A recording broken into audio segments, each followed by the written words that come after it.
بسم اللہ الرحمن الرحیم۔ حضرت عائشہ صدیقہ رضی اللہ تعالیٰ عنہ فرماتی ہیں ایک عورت تھی اور اسے نبی پاک صلی اللہ تعالیٰ علیہ وسلم نے وہ کلمہ پڑھ کے مسلمان ہوئی، مدینہ طیبہ آ گئی تو حضور نے مسجد نبوی شریف میں اس کے لیے مکان، ایک سادہ سا کمرہ ساتھ مسجد کے بنوا دیا، وہیں رہنے لگی۔ اکثر وہ سیدہ طیبہ کے پاس آتی تو حضرت عائشہ صدیقہ رضی اللہ تعالیٰ عنہ فرماتی ہیں وہ بڑی باتیں سناتی اور آخر میں کہتی وہ ہار والا دن بھی بڑا عجیب دن تھا اور میرے رب کی قدرتوں کا دن تھا، وہ بھی بڑا عجیب دن تھا۔ سیدہ عائشہ صدیقہ رضی اللہ تعالیٰ عنہ ایک دن فرمانے لگی کہ تو ہار والے دن کا بڑا ذکر کرتی ہے، وہ کیا دن تھا؟ تو خاتون کہنے لگی اماں جی وہ دن تھا جب میرے رب پر بھروسہ اور مضبوط ہو گیا،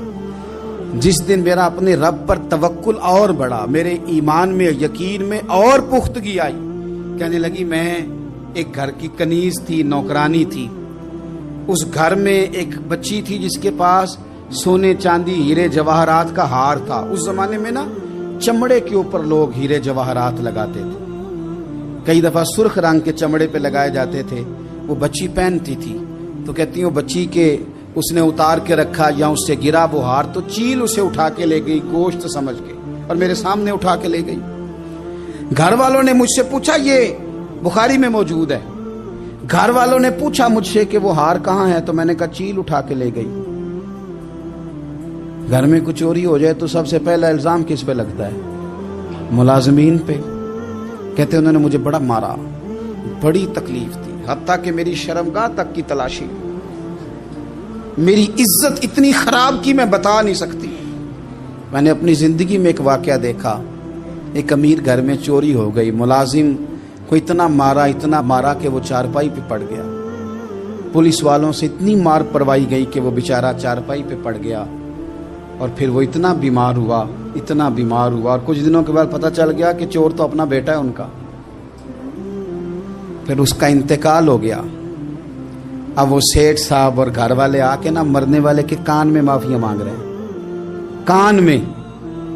تو میں نے ان سے پھر کہا تھا کہ یہ تو اب چلا گیا ہے، تمہارا زور چلتا تھا نا تو تم نے قانون خریدا اور تم نے اسے جتنا ہو سکا تم نے اسے مار پڑوائی،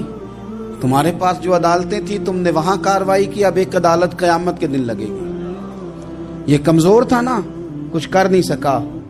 میرے نبی پاک صلی اللہ علیہ وسلم نے فرمایا سن لو، اگر سینگ والی بکری نے بغیر سینگ والی بکری کو تکلیف دی ہوگی نا تو قیامت کے دن اسے بھی بدلہ دینا پڑے گا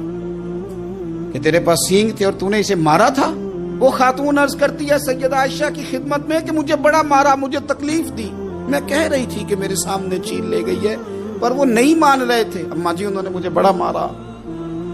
حضرت عائشہ صدیقہ کہتی ہیں پھر کیا ہوا؟ کہنے لگی اماں جی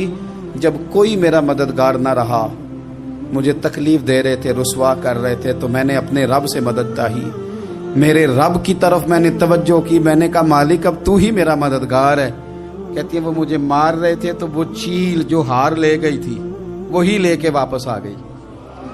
اور ہمارے سروں کے قریب لا کے اس نے جب اس ہار کو پھینکا وہ مجھے چھوڑ کے سائیڈ پہ ہوئے،